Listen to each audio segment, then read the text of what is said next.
Hello, I'm Ralph Curtis, and this is Andrew Mendlin. We're with Curtis Legal Group, and the question we have today is, are there pitfalls that you have to avoid if you're trying to negotiate your own settlement with an insurance company?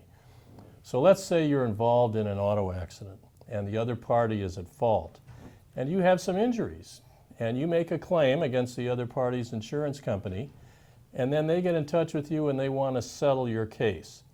What are some of the pitfalls, Andy, that you might have to worry about if you're trying to do that on your own? There are several pitfalls, Ralph. But first off, the insurance company is going to have you sign a release.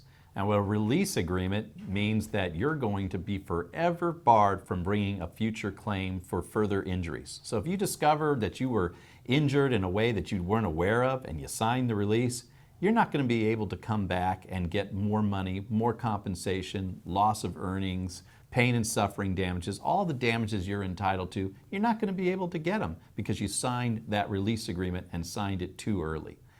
Also, you can expect a lowball offer. The insurance companies are not going to give you a justice. They're not going to give you compensation that is right for your injury.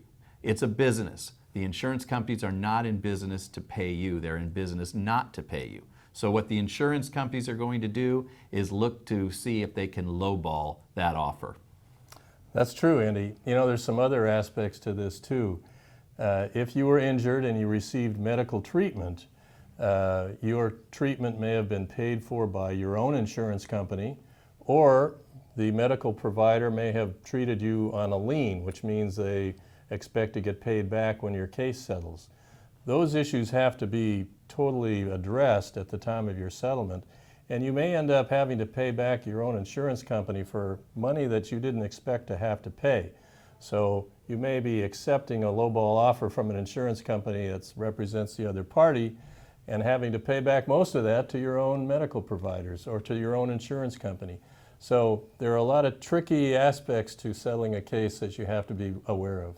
You also have reporting requirements. You have to report your settlement to Medicare if you're a Medicare beneficiary, or to Medi-Cal if you're a Medi-Cal beneficiary. So there's lots of ins and outs with all of that. And you really do need a lawyer to get in there and negotiate for you with Medicare and Medi-Cal and your health insurance company. It's super important. That's for sure, Andy.